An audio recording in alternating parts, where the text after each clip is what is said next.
Mazmur 91. Dalam lindungan Allah.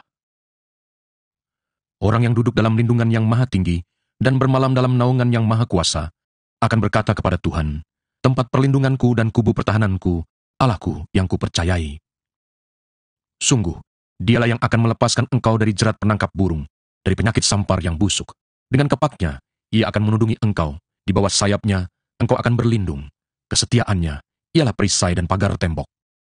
Engkau tak usah takut terhadap kedahsyatan malam, terhadap panah yang terbang di waktu siang, terhadap penyakit sampar yang berjalan di dalam gelap, terhadap penyakit menular yang mengamuk di waktu petang. Walau 1000 orang rebah di sisimu, dan 10.000 di sebelah kananmu, tetapi itu tidak akan menimpamu. Engkau hanya menontonnya dengan matamu sendiri, dan melihat pembalasan terhadap orang-orang fasik. Sebab Tuhan ialah tempat perlindunganmu, yang maha tinggi telah kau buat tempat perteduhanmu. Malapetaka tidak akan menimpa kamu, dan tulah tidak akan mendekat kepada kemahmu. Sebab malaikat-malaikatnya akan diperintahkannya kepadamu untuk menjaga engkau di segala jalanmu. Mereka akan menatang engkau di atas tangannya, supaya kakimu jangan terantuk kepada batu. Singa dan ular tedung akan kau langkahi, engkau akan menginjak anak singa dan ular naga. Sungguh, hatinya melekat kepadaku, maka aku akan meluputkannya, aku akan membentenginya, sebab ia mengenal namaku. Bila ia berseru kepadaku, aku akan menjawab, aku akan menyertai dia dalam kesesakan, aku akan meluputkannya dan memuliakannya. Dengan panjang umur akan kukenyangkan dia, dan akan kuperlihatkan kepadanya keselamatan daripadaku.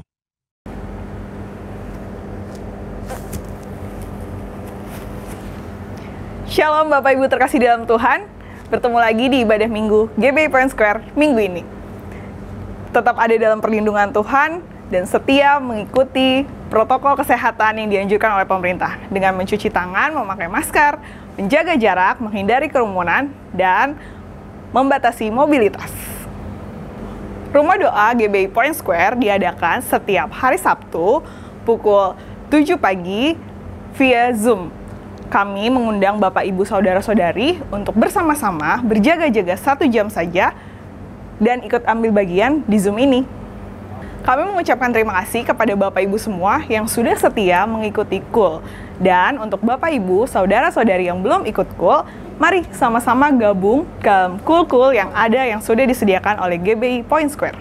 Bagi Bapak Ibu yang ingin memberikan persembahan, baik perpuluhan atau persembahan kasih, bisa melalui transfer rekening atau scan barcode yang ada di samping ini. Bagi Bapak Ibu yang memiliki putra-putri, kami mengundang untuk bergabung di ibadah Kids Army GBI Point Square yang diadakan setelah ibadah minggu ini. Sebelum kita memulai ibadah kita minggu ini, mari sama-sama kita bersatu di dalam doa. Bapak, kami mengucap syukur Tuhan buat hari ini, kalau kami masih diberikan kesempatan Tuhan untuk dapat memuji dan memuliakan nama-Mu. Kami mengucap syukur buat setiap karunia-Mu Tuhan Yesus atas kehidupan kami. Tuhan, saat ini kami bersatu hati, kami bawa doa kami Tuhan Yesus buat bangsa kami Indonesia. Kami tahu Tuhan, hari-hari ini apapun yang terjadi atas bangsa kami Tuhan, mungkin terlihat tidak enak Tuhan Yesus, bencana yang terjadi Tuhan, bahkan COVID Tuhan Yesus yang belum juga selesai. Tuhan, kami mau bersatu hati, kami bawa doa kami Tuhan Yesus. Kami percaya pemulihan terjadi buat bangsa kami. Kami percaya kesembuhan terjadi buat Indonesia. Kami percaya pertolongan Tuhan, penghiburan Tuhan turun buat bangsa kami Indonesia. Kau berkati setiap daerah-daerah Tuhan yang terdampak bencana Tuhan Yesus. Biar apapun yang mereka butuhkan, apapun yang mereka perlukan, bahkan penghiburan Tuhan turun atas setiap mereka Bapa. Terima kasih juga Tuhan buat semuanya.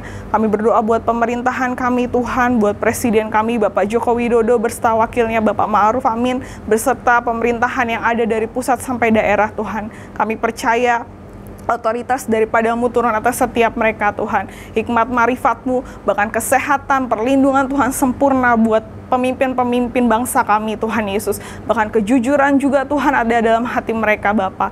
Bapa, kami juga berdoa Tuhan Yesus buat pemimpin-pemimpin rohani kami, buat gembala sidang kami Bapak Insinyur Niko Noto Raharjo beserta keempat wakilnya Tuhan. Kami berdoa buat gembala rayon kami Bapak Budianto Totong beserta wakilnya Tuhan Yesus.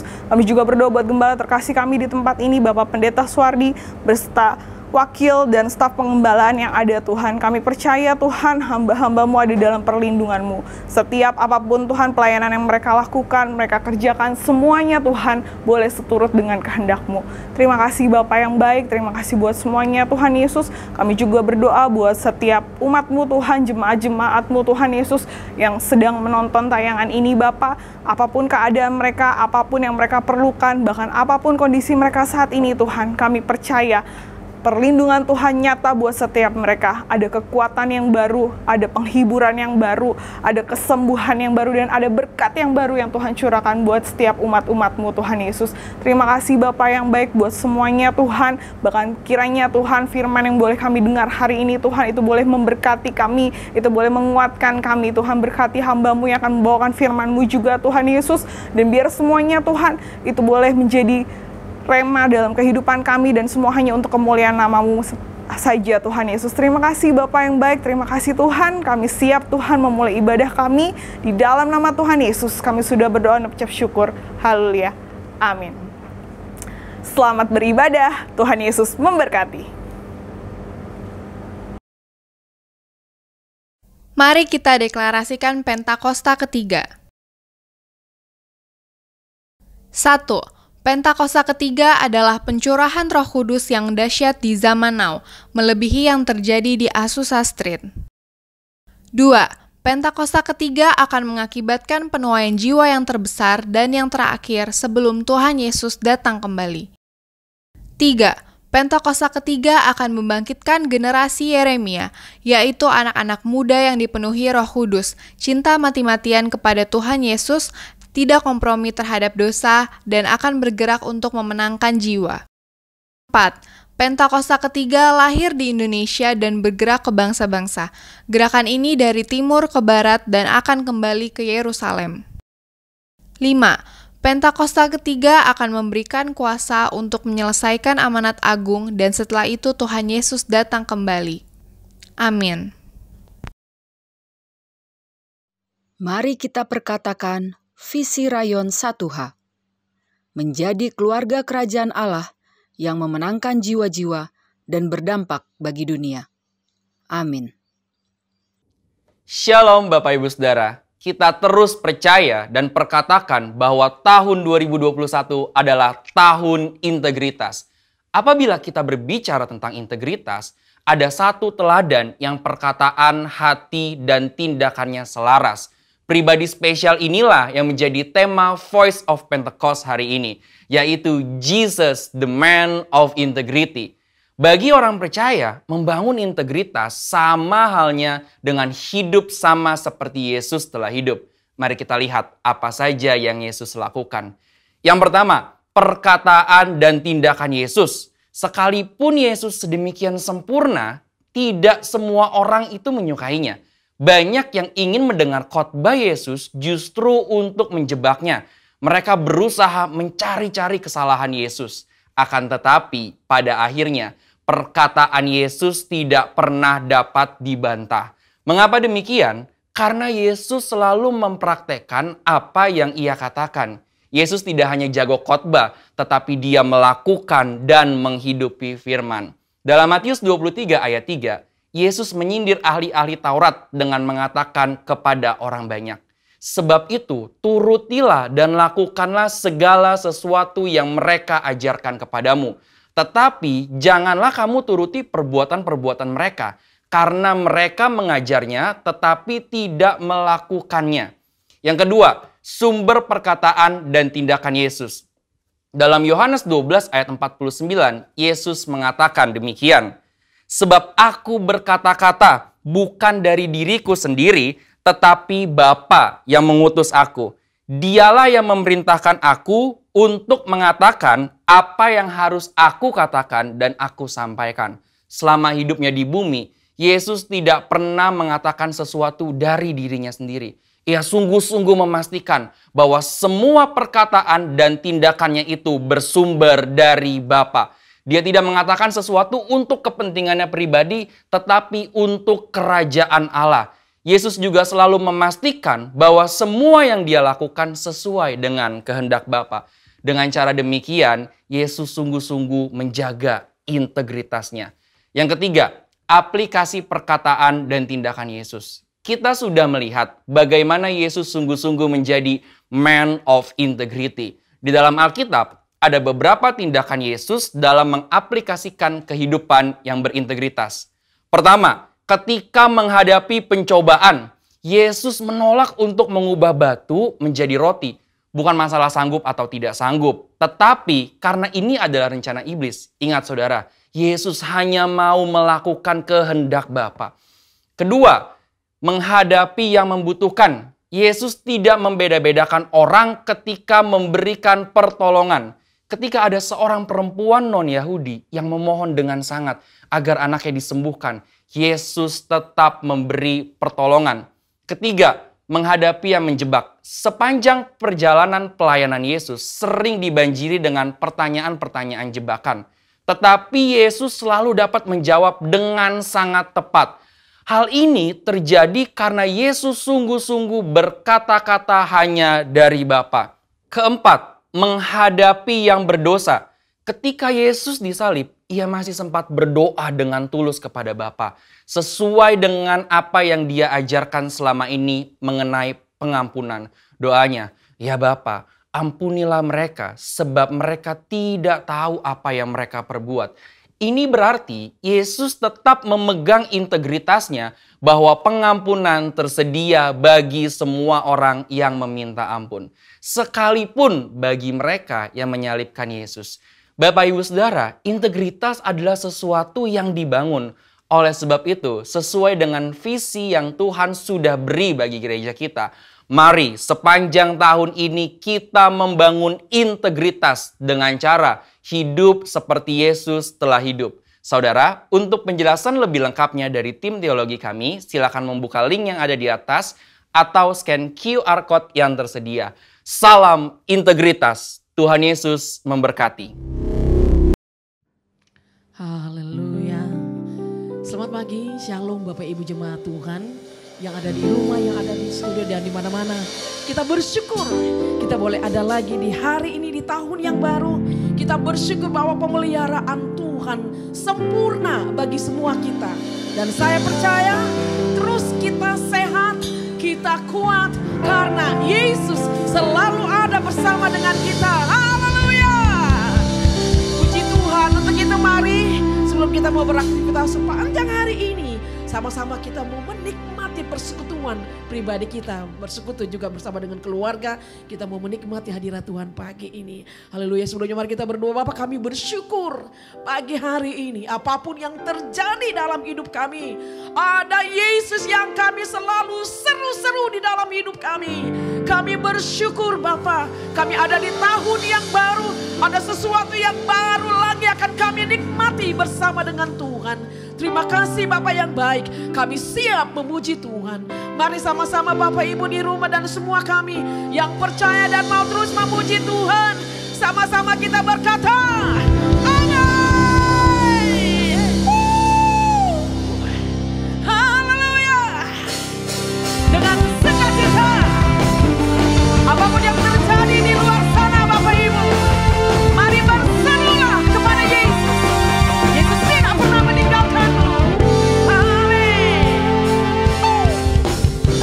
Tuhanku Maha Besar, Tuhanku Maha Kuasa, Raja segala raja. Amin. Dia takkan tergoyahkan, Dia takkan terkalahkan. Dia hidup dan berkuasa. Serukan namanya, Yesus Tuhan Raja. Segala kuasa tunduk dalam namanya. Dia luar biasa, perkasa mulia. Yesus nama di atas segala nama.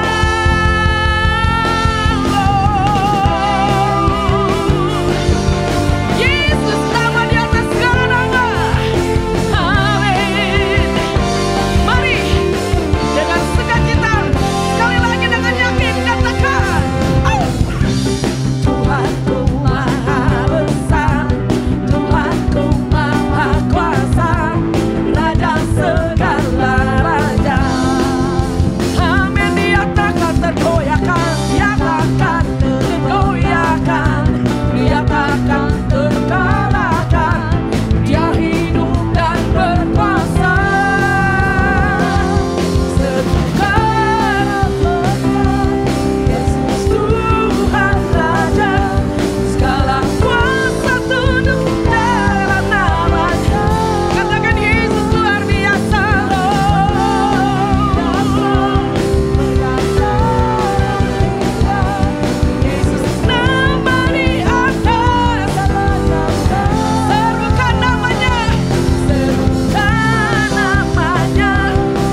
nama di atas segala nama.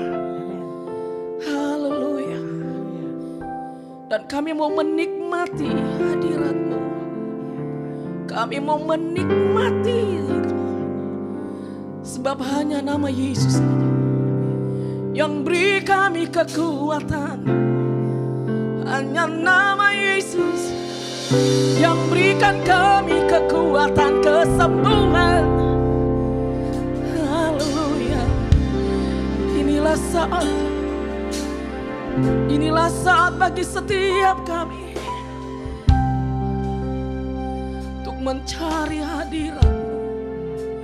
Inilah saatnya Tuhan. Hiralabaya syadalabaya. Penuhi setiap kami. Penuhi kami. Saat indah ku berhadapan dengan-Mu.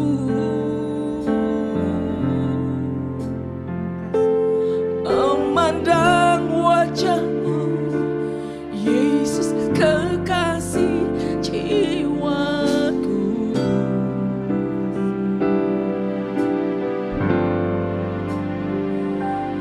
Bawa daku erat dalam pelukan-Mu. Menikmati kasih dan indahnya hadirat-Mu.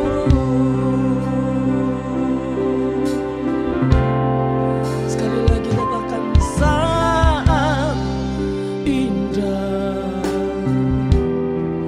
ku berhadapan dengan-Mu. Memandang wajah-Mu, Yesus kekasih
Ada kegerakan dalam terjadi, pemulihan terjadi, kesembuhan terjadi.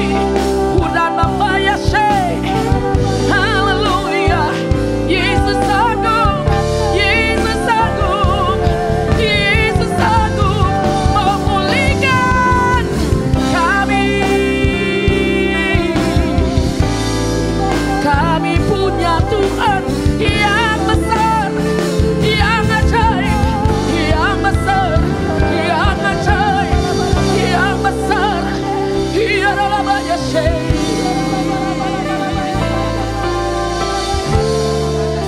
Ia adalah Yesus. Ia begini di dalammu. Ia adalah Yesus. Amin, amin, amin, amin. Oh Yesus, hanya Yesus yang sanggup. Yesus yang sanggup memulihkan kesehatanku, rumah tanggaku, keluargaku. Yesus sanggup memulihkan kami, pulihkan kami.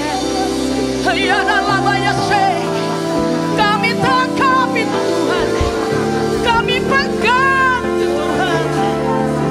Yesus sanggup. Amin, amin, amin, amin.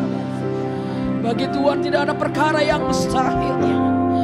Dalam keadaan COVID ini, hanya yang bisa menyembuhkanmu, hanya yang bisa memulihkanmu, hanya Yesus. Hanya Yesus yang sanggup memulihkanmu. Haleluya. Yesus sanggup, Dia sanggup melakukan perkara yang besar. Dia sanggup, Yesus sanggup memulihkan yang terluka, menyembuhkan yang menderita. Dia sanggup memulihkan hidup. Yesus sanggup memulihkan hidupmu. Haleluya. Mari sama-sama kita akan lagu ini dengan iman. Amin. Yesus Tuhan, mulialah namanya. Yesus Allahku, besar kasih-Nya. Dahulu, sekarang, dan sampai selamanya. Kasih-Nya tak pernah berubah. Yesus Tuhan, mulialah namanya. Yesus Allahku, besar kuasa-Nya. Dahulu, sekarang, dan sampai selamanya. Kuasa-Nya tak pernah berubah. Dia sanggup, Yesus sanggup melakukan perkara yang besar. Dia sanggup, Yesus sanggup memulihkan yang terluka, menyembuhkan yang menderita. Dia sanggup memulihkan hidupmu. Ibu-ibu sendiri di rumah, Bapak Ibu, Dia sanggup, Yesus sanggup melakukan perkara yang besar. Dia sanggup, Yesus memulihkan yang terluka, menyembuhkan yang menderita. Dia sanggup memulihkan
pemulihan setiap kami, memulihkan setiap kami.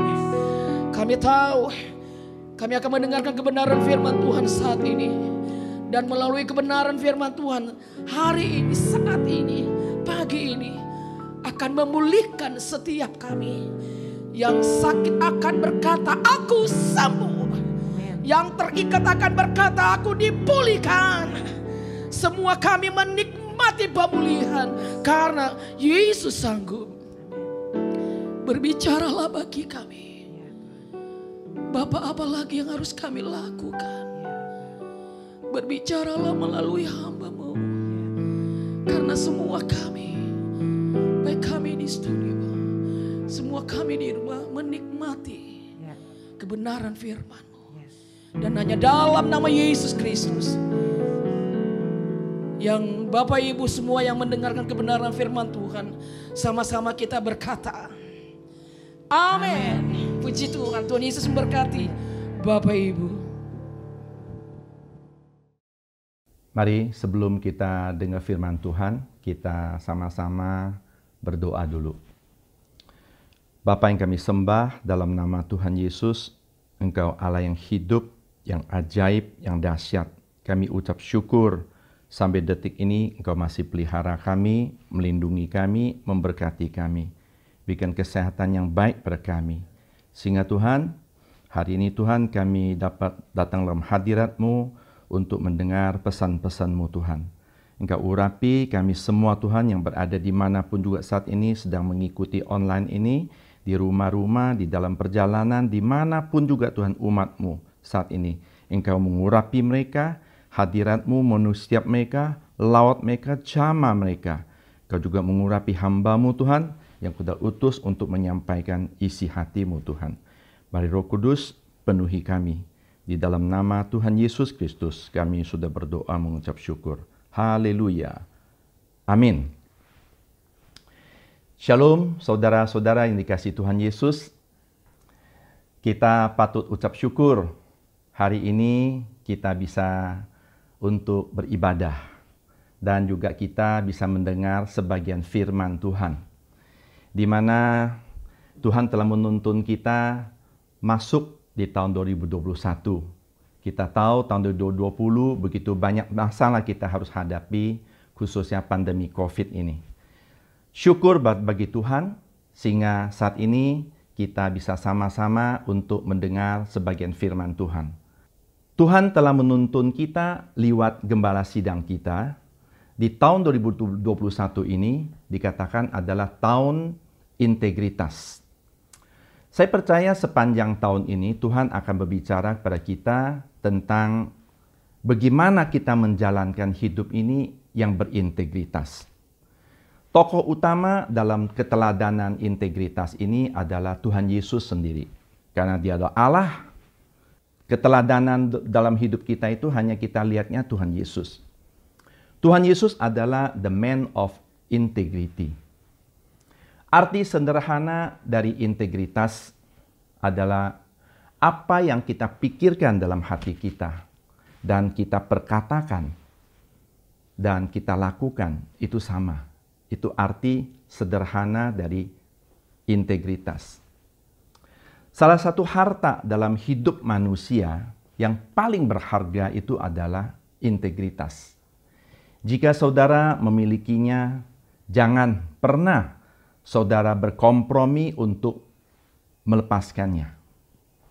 Jadi integritas bukan hanya berbicara tentang apa yang kita pikirkan, bukan apa yang kita perkatakan, tetapi lebih penting dari itu adalah berbicara tentang apa yang kita perbuat dan harus sama dan memberikan dampak yang positif sekeliling kita. Orang yang berintegritas, saya percaya pasti bisa menghasilkan buah yang manis, yang baik, yang berkenan pada Tuhan Yesus.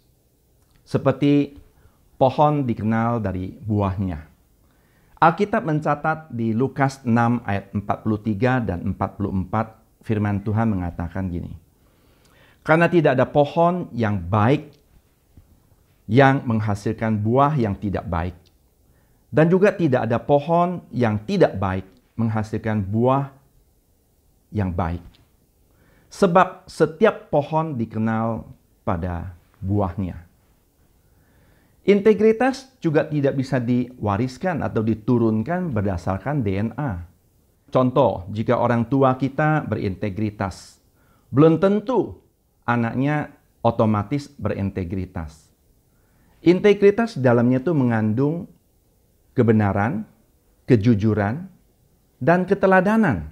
Oleh karena itu, integritas harus dibuktikan dari hasil perbuatan kita. Nah, di sini orang tua, para pemimpin harus menjadi contoh, teladan, saksi untuk mewariskan kepada anak-anak kita, maupun keturunan kita, maupun orang di sekitar kita. Integritas harus melalui suatu proses pembentukan oleh Tuhan, sehingga kita bisa mengerti bahwa hidup kita ini adalah miliknya Allah, bukan miliknya kita. Hidup kita ini miliknya Tuhan. Kita bisa mengerti isi hatinya Tuhan. Kita bisa mengerti rencana Allah dalam hidup kita, sehingga kita mengerti tujuan hidup kita hanya alat dipakai oleh Tuhan menjadi berkat bagi sesama dan memberikan dampak yang positif, menjadi saksi yang hidup. Oleh karena itu, renungkan baik-baik. Saudara dan saya ini, kita dipilih oleh Tuhan. Sesuai dengan firman Tuhan, Yohanes 15 ayat 16 mengatakan, "Bukan kamu yang memilih aku, tetapi akulah yang memilih kamu. Dan aku telah menetapkan kamu supaya kamu pergi." Ini pergi ini kemana? Ini pergi ini ada hubungan dengan Matius 28. Di situ dikatakan, "Pergilah menjadikan semua bangsa muridku. Baptislah mereka dalam nama Bapa, Anak, dan Roh Kudus. Dan ajarlah mereka melakukan apa yang aku perintahkan kepadamu. Aku menyertai engkau sampai kepada akhir zaman." Jadi pergi di sini artinya adalah kita harus lakukan sesuatu. Oleh karena itu Tuhan pilih saudara dan saya. Dan harus apa? Menghasilkan buah yang tetap. Dan buahmu itu tetap. Buah itu berbicara buah yang tidak mengenal musim. Terus menerus menghasilkan buah yang baik, yang berkenan pada Tuhan. Supaya apa yang kamu minta kepada Bapa dalam namaku, diberikannya kepadamu. Jadi, saudara yang dikasihi Tuhan Yesus, tema khotbahnya adalah melakukan kehendak Bapa dengan integritas yang tinggi, sehingga menghasilkan buah yang tetap dan baik. Mari kita mau sama-sama belajar bagaimana caranya untuk menghasilkan buah yang baik untuk Tuhan, dan buah apa yang harus kita hasilkan. Yang pertama, buah pertobatan. Buah pertobatan itu bicara adalah perubahan pola hidup kita yang lama menjadi serupa dengan pola hidup Tuhan Yesus. Matius 3 ayat 8 mengatakan, "Jadi hasilkanlah buah yang sesuai dengan pertobatan." Sekarang pertanyaannya, mengapa kita harus bertobat? Karena Alkitab mencatat di Roma 3 ayat 23 dan 24 mengatakan, karena semua orang telah berbuat dosa. Dosa bicara mati, maut, dan telah kehilangan kemuliaan Allah. Dan oleh kasih karunia telah dibenarkan dengan cuma-cuma karena penebusan dalam Kristus Yesus. Yesus mati karena kita, menebus dosa-dosa kita. Coba kita sama-sama ngecek diri kita masing-masing. Apakah pertobatan kita ini sudah sesuai dengan buah pertobatan? Hati yang bertobat hanya Tuhan yang bisa lihat. Tetapi buah pertobatan harus bisa dilihat oleh semua orang. Kalau kita bicara kita bertobat, hidup kita masih seperti orang dunia, itu bukan bertobat. Kita mesti ada satu perubahan hidup. Dulu kita brengsek, sekarang kita benar. Dulu kita tukang penipu, sekarang kita benar. Kalau kita berintegritas, saya percaya kita pasti bisa menghasilkan buah pertobatan yang sejati. Di Alkitab banyak tokoh, tapi saya ambil contoh adalah Rasul Paulus. Sebelum Rasul Paulus bertobat, namanya Saulus. Dia adalah ahli Taurat. Dia orang yang menangkap, menganiayai, memenjarakan, dan membunuh orang-orang Kristen. Boleh katakan dia adalah musuhnya Tuhan Yesus. Tetapi waktu dia berjumpa dengan Tuhan, waktu dia mau ke Damsyik, dijamu oleh Tuhan, di situ dia bertobat. Setelah dia bertobat, kehidupan pribadinya tuh totally berubah. Dia bertobat, dia menjadi hamba Allah. Dia menjadi hamba Tuhan. Dia menjadi alatnya Tuhan. Dipakai oleh Tuhan. Begitu luar biasa. Untuk menjadi saksi. Sampai hari ini. Kalau kita lihat Alkitab setebal ini. Perjanjian baru. Mayoritas adalah kesaksian Rasul Paulus. Kita bisa lihat. Pertobatan dia tuh adalah pertobatan yang sejati. Rasul Paulus berkata di 2 Korintus 5 ayat 17 mengatakan, jadi siapa yang ada di dalam Kristus, ia adalah ciptaan baru. Yang lama sudah berlalu, sudah selesai yang lama. Sesungguhnya yang baru sudah datang. Jadi setelah Paulus bertobat, seluruh kehidupan lamanya, termasuk sifat dan karakter lamanya, telah mati. Dan Paulus berubah menjadi manusia yang baru. Yaitu mengenakan pola kehidupan sesuai dengan ajaran Kristus. Ajaran Tuhan Yesus. Karena Tuhan Yesus adalah teladan dia. 1 Yohanes 2 ayat 6 mengatakan, barang siapa mengatakan bahwa ia ada di dalam dia, ia wajib ini, hidup sama seperti Kristus telah hidup.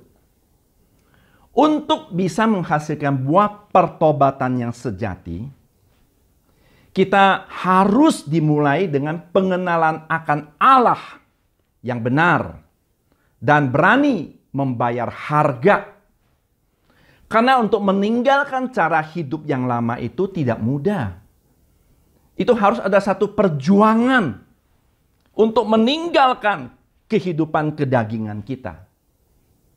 Dan tujuan hidup kita setelah kita bertobat hanya untuk memuliakan Tuhan Yesus. Rasul Paulus berkata di Filipi 3 ayat 7 dan 8. Tetapi apa yang dahulu merupakan keuntungan bagiku, sekarang kuanggap rugi karena Kristus. Malahan segala sesuatu kuanggap rugi karena pengenalan akan Kristus Yesus, Tuhanku, lebih mulia daripada semuanya. Oleh karena dialah aku melepaskan semuanya itu dan menganggapnya sampah supaya aku memperoleh Kristus. Rasul Paulus juga menulis di surat Filipi waktu dia di penjara. Filipi 1 ayat 21 dan 22 mengatakan, karena bagiku hidup adalah Kristus dan mati adalah keuntungan. Tetapi jika aku harus hidup di dunia ini, itu berarti bagiku bekerja memberi buah. Paulus ini ahli Taurat loh. Orang pinter. Dia bisa tulis di penjara, dalam keadaan di penjara untuk jemaat di Filipi. Saya percaya hari ini dia juga berbicara pada kita. Hidup selama kita hidup hanya untuk Kristus. Kalau mati merupakan keuntungan. Dia tahu kalau dia mati pasti dia berjumpa dengan Tuhan. Tetapi dikatakan jika aku harus hidup di dunia ini, itu berarti bagiku bekerja memberi buah. Jadi Rasul Paulus setelah menghasilkan buah pertobatan yang sejati dalam hidupnya, pelayanannya dengan motivasi yang benar. Sehingga Rasul Paulus memberikan satu contoh teladan, saksi, sampai dia berani berkata gini. 1 Korintus 11 ayat 1 mengatakan, "Jadilah pengikutku, sama seperti aku juga menjadi pengikut Kristus." Kita tanya diri kita sendiri, kita berani nggak ngomong seperti Rasul Paulus begitu? Kita mesti cek, introspeksi diri kita. Sekarang ini bukan waktunya lagi untuk kita bermain-main dengan kehidupan kekristenan kita. Melainkan kita harus hidup dalam pertobatan setiap hari, setiap waktu. Pertobatan yang sejati pasti disertai dengan bukti nyata dalam kehidupan kita sehari-hari. Yaitu perubahan hidup yang benar-benar bisa dilihat dan dirasakan oleh orang sekitar kita. Apakah pertobatan kita sudah membuahkan hasil yang nyata dan berdampak bagi orang lain?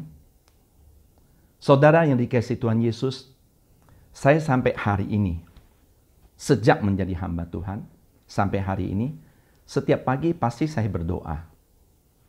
Aku ucap syukur, Tuhan baik, bikin aku hidup lagi, bernafas, dan bisa melakukan kehendak Tuhan pada zaman ini. Ucap syukur, minta pengurapan, hikmat, kuasa Roh Kudus menyertai aku sepanjang hari ini untuk melakukan segala kehendak-Mu dan rencana-Mu. Itu doa pagi saya. Tentu masih banyak yang saya doakan. Tapi saya tidak pernah lupa setiap malam sebelum tidur, saya pasti doa lagi sama Tuhan. Tuhan, aku ucap syukur Engkau telah menyertai aku sepanjang hari ini, menuntun, membimbing, memberkati aku. Ucap syukur, apapun yang terjadi, Engkau punya rencana yang baik. Tapi selalu saya ngomong sama Tuhan begini, Tuhan, sepanjang hari ini aku lakukan hal-hal yang tidak benar, yang tidak berkenan pada Engkau. Mari Roh Kudus hari ini, saat ini juga, ingatkan aku. Aku mau bertobat. Aku mau terus berubah sesuai kehendak-Mu dan rencana-Mu. Serupa dengan Kristus dalam hidup kita ini. Ini yang saya lakukan sampai hari ini. Jadi, buah yang pertama adalah buah pertobatan, yaitu buah perubahan pola hidup lama menjadi serupa dengan pola hidup Tuhan Yesus. Saya percaya orang yang berintegritas pasti bisa menghasilkan buah yang sesuai dengan pertobatan. Mari kita lihat buah yang kedua apa? Buah yang kedua itu buah roh. Buah roh itu adalah sikap dan perilaku hidup kita seperti karakter Kristus. Buah roh itu adalah karakter Kristus. Apa itu buah roh? Galatia 5 ayat 22 dan 23 mengatakan, tetapi buah roh ialah kasih, sukacita, damai sejahtera, kesabaran, kemurahan, kebaikan, kesetiaan, kelemah lembutan, penguasaan diri. Saudara dan saya sama-sama cek, kita ada nggak buah-buah roh ini? Untuk menghasilkan buah roh, hidup kita harus dipimpin oleh roh. Bukan lagi dipimpin oleh daging. Kita nggak bisa ikut caranya dunia. Harus caranya roh yang menuntun kita. Sesuai dengan Alkitab apa katakan. Rasul Paulus katakan di Galatia 5 ayat 16-18 dikatakan, maksudku ialah hiduplah oleh roh, maka kamu tidak akan menuruti keinginan daging. Sebab keinginan daging berlawanan dengan keinginan roh. Dan keinginan roh berlawanan dengan keinginan daging. Karena keduanya bertentangan sehingga kamu setiap kali tidak melakukan apa yang kamu kehendaki. Akan tetapi, jikalau kamu memberi dirimu dipimpin oleh Roh, maka kamu tidak hidup di bawah hukum Taurat. Paulus berkata lagi di Galatia 5 ayat 19-21. Ini bicara apa itu daging. Dia jelaskan pada kita. Perbuatan daging telah nyata, yaitu percabulan, kecemaran, hawa nafsu, penyembahan berhala, sihir, perseteruan, perselisihan, iri hati, amarah, kepentingan diri sendiri, percideraan, roh pemecah, kedengkian, kemabukan, pesta pora, dan sebagainya. Terhadap semuanya itu, kuperingatkan kamu seperti yang telah kubuat dahulu. Ternyata di ayat ini kita bisa tahu bahwa dahulu Rasul Paulus juga lakukan hal yang tidak benar. Oleh karena itu, hari ini dia juga memberikan peringatan pada kita agar kita hidup dipimpin oleh Roh, jangan dipimpin oleh kedagingan. Orang yang dipimpin oleh kedagingan diperingatkan di sini bahwa barang siapa melakukan hal-hal yang demikian, ia tidak akan mendapat bagian dalam kerajaan Allah. Kalau tidak mendapatkan tempat atau kerajaan Allah, itu di mana? Di mana itu? Saudara harus tahu, itu di neraka. Sedangkan kita ini hidup nih harus dipimpin oleh Roh supaya kita bisa hidup kekal bersama-sama dengan Tuhan Yesus. Rasul Paulus memberikan peringatan pada kita. Saya pun sebagai hamba Tuhan, saya tahu saya tidak sempurna. Tapi selalu saya minta, tiap hari saya minta Roh Kudus dan sepenuhi aku. Untuk memimpin setiap langkah hidup aku. Setiap keputusan aku. Setiap apapun yang aku katakan. Saya minta Roh Kudus yang tuntun. Kalau ada salah, saya segera akui, minta ampun. Jadi buah yang kedua harus kita hasilkan adalah buah roh. Yaitu menghasilkan karakter Kristus. Yaitu sikap dan perilaku kita ini sama seperti karakter Kristus. Orang yang berintegritas pasti bisa menghasilkan buah roh. Kita masuk ke buah yang ketiga. Buah ketiga adalah bicara buah kebenaran. Kebenaran itu hanya ada di Yesus. Kita harus nantiasa mengenakan pikiran dan perasaan Kristus. Kebenaran yang sesungguhnya adalah ada di Tuhan Yesus sendiri.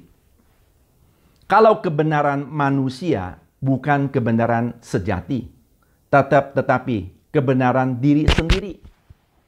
Seperti tidak mau mendengarkan nasihat orang tua. Tidak mau mendengar nasihat-nasihat orang-orang bijak. Menganggap dirinya paling benar. Sombong, angkuh. Senantiasa menganggap dirinya paling benar. Orang lain salah. Yohanes 14 ayat 6 mengatakan, kata Yesus kepadanya, Akulah jalan dan kebenaran dan hidup. Tidak ada seorang pun yang datang kepada Bapa kalau tidak melalui aku.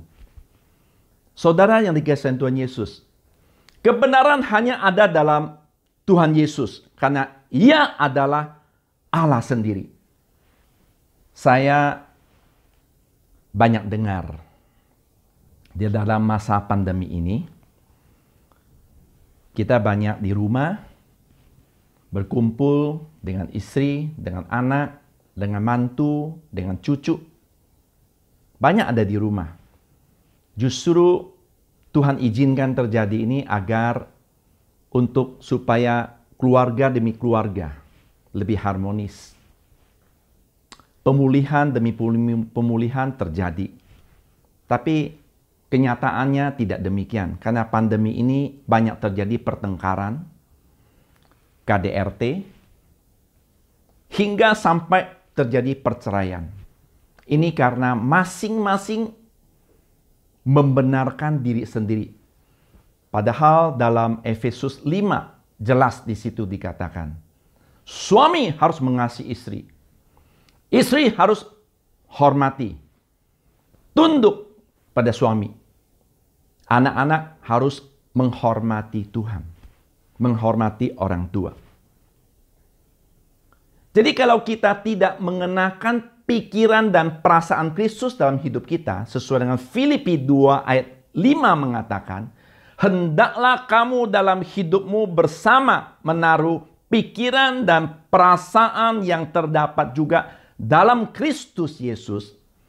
Kalau senantiasa kita rajin membaca firman, merenungkan dan mempraktekkan firman Tuhan, saya percaya dalam pandemi ini justru keluarga demi keluarga pasti penuh dengan sukacita, damai sejahtera.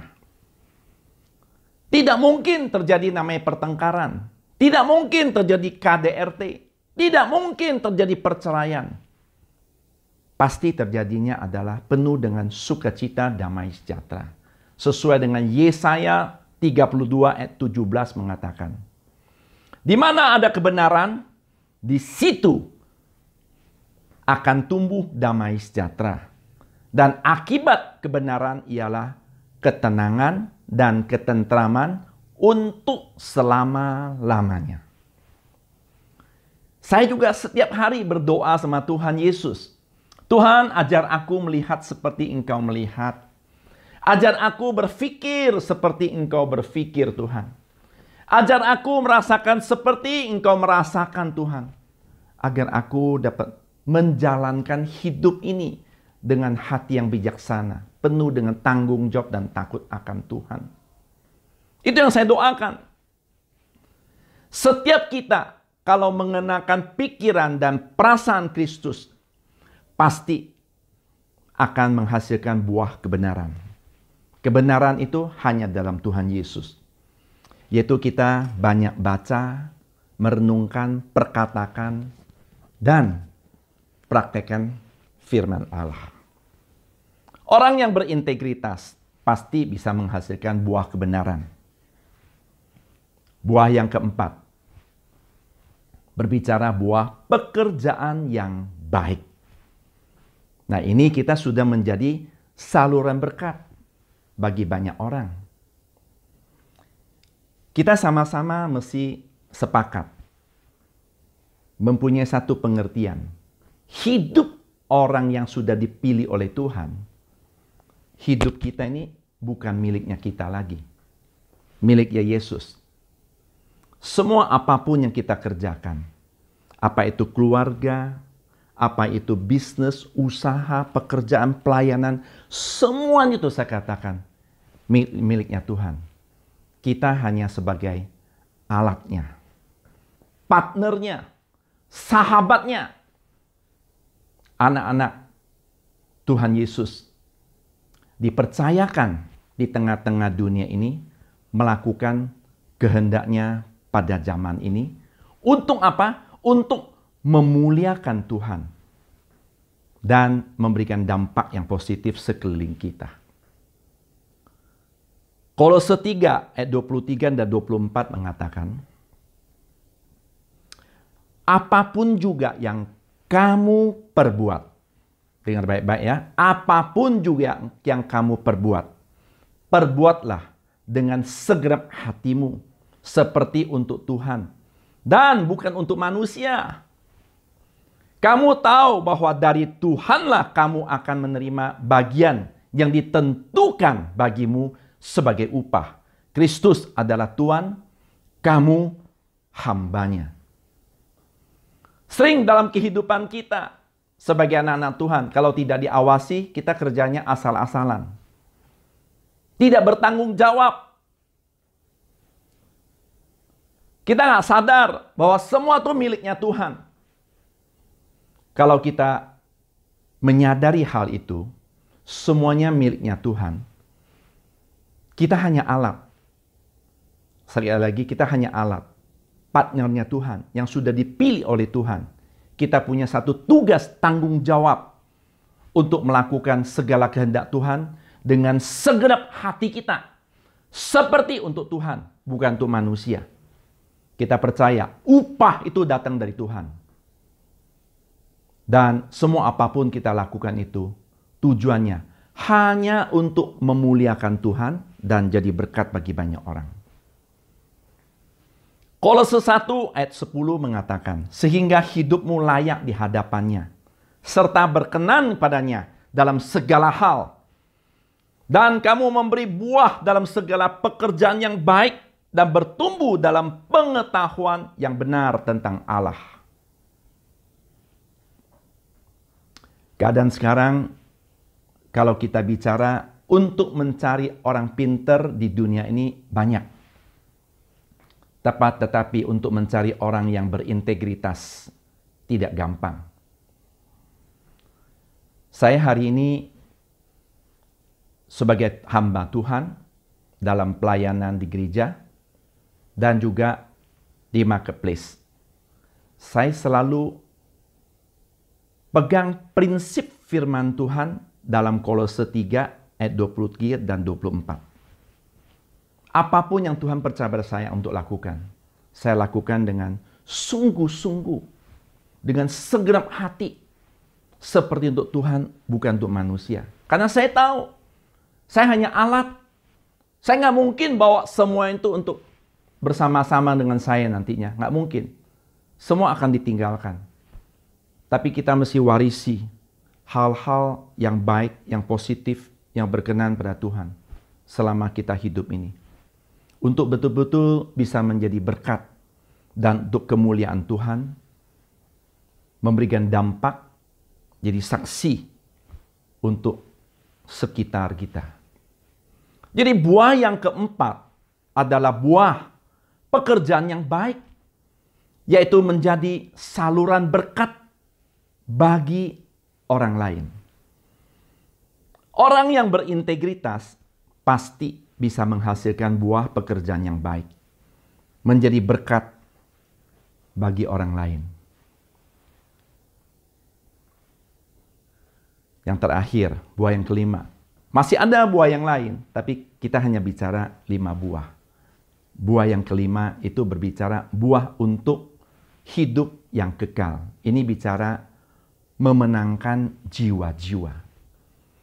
Yohanes 4 ayat 36 mengatakan, sekarang juga penuai telah menerima upahnya, dan ia mengumpulkan buah untuk hidup yang kekal, sehingga penabur dan penuai sama-sama bersuka cita. Saudara yang dikasihi Tuhan Yesus, saya percaya kalau kita bisa menghasilkan buah pertobatan, pasti kita bisa menghasilkan buah roh. Kalau kita bisa menghasilkan buah roh, kita pasti bisa menghasilkan buah kebenaran. Kalau kita bisa menghasilkan buah kebenaran, pasti kita bisa menghasilkan buah pekerjaan yang baik. Maka kita bisa memberikan dampak yang positif bagi sekeliling kita dan membawa orang banyak, bukan sedikit, bisa bawa banyak orang datang kepada Tuhan Yesus. Kita akan menjadi kitab yang terbuka atau surat-surat Kristus yang terbuka yang bisa dibaca dan dilihat oleh semua orang. 2 Korintus 3 ayat 3 mengatakan, ini Paulus yang berbicara, kamu adalah surat Kristus yang ditulis oleh pelayanan kami. Ditulis bukan dengan tinta, tetapi dengan roh dari Allah yang hidup. Bukan pada loh-loh batu, melainkan pada loh-loh daging, yaitu di dalam hati manusia. Rasul Paulus kembali mengingatkan bahwa hidup orang percaya di tengah dunia ini sebagai surat-surat Kristus. Dengan kata lain, Orang dunia akan melihat dan memperhatikan setiap perkataan dan perbuatan kita setiap hari, setiap waktu. Apakah selama ini kehidupan kita sudah menjadi berkat bagi orang lain atau malah menjadi batu sandungan? Itu semua tergantung kita. Kehidupan orang Kristen yang normal, yang sehat, seharusnya menjadi buah bibir yang positif. Sebab kita dipanggil untuk menjadi berkat bagi dunia ini. Firman Tuhan di Matius 5:14 mengatakan, "Kamu adalah terang dunia. Kota yang terletak di atas gunung tidak mungkin tersembunyi. Lagi pula orang tidak menyalakan pelita lalu meletakkannya di bawah gantang, melainkan di atas kaki dian, sehingga menerangi semua orang di dalam rumah itu. Demikianlah hendaknya terangmu bercahaya di depan orang, supaya mereka melihat perbuatanmu yang baik dan memuliakan Bapa-Mu di surga." Kita bercahaya bukan hanya lewat perkataan kita saja, bukan melalui khotbah kita, tetapi juga melalui perbuatan-perbuatan kita. Apapun profesi saudara, saudara bisa memuliakan Tuhan dan membawa orang percaya pada Tuhan Yesus melalui hidup saudara dan saya. Orang bisa melihat hidup kita jadi berkat bagi banyak orang, bukan jadi batu sandungan.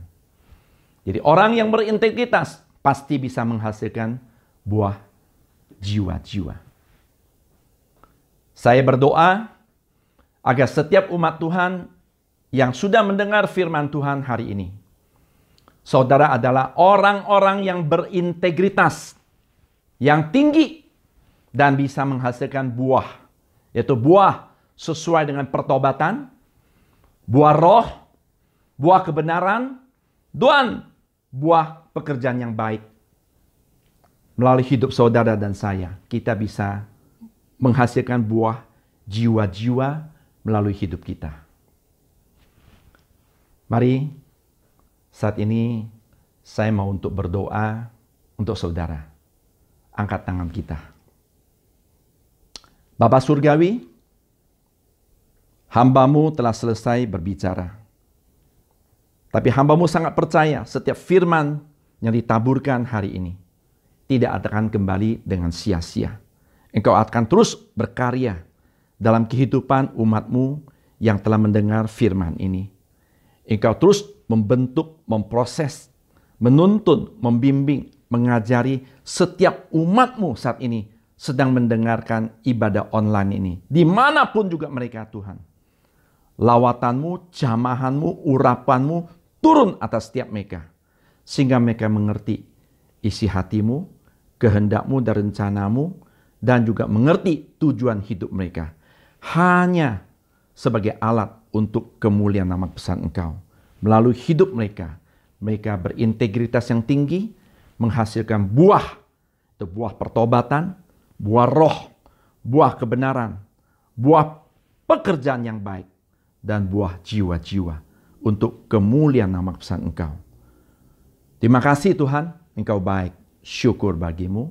Di dalam nama Tuhan Yesus, kami sudah berdoa dan mengucap syukur pada Tuhan kami yang hidup dan Juru Selamat kami. Haleluya! Yang percaya, kita sama-sama katakan, amin. Mari angkat tangan kita. Terima berkat dari Tuhan. Terimalah berkat sukacita, damai sejahtera dari Allah Bapa, kasih karunia berlimpah-limpah dari Tuhan Yesus, persekutuan yang manis, penghiburan, kekuatan, pertolongan dari Allah Roh Kudus, menyertai kehidupan saudara-saudara sekalian, mulai saat ini sampai Yesus datang kembali kedua kali, menjemput kita di awan-awan permai, bahkan sampai selama-lamanya. Yang percaya dan sudah diberkati, kita sama-sama mengatakan, amin. Tuhan memberkati saudara berlimpah, limpah, limpah.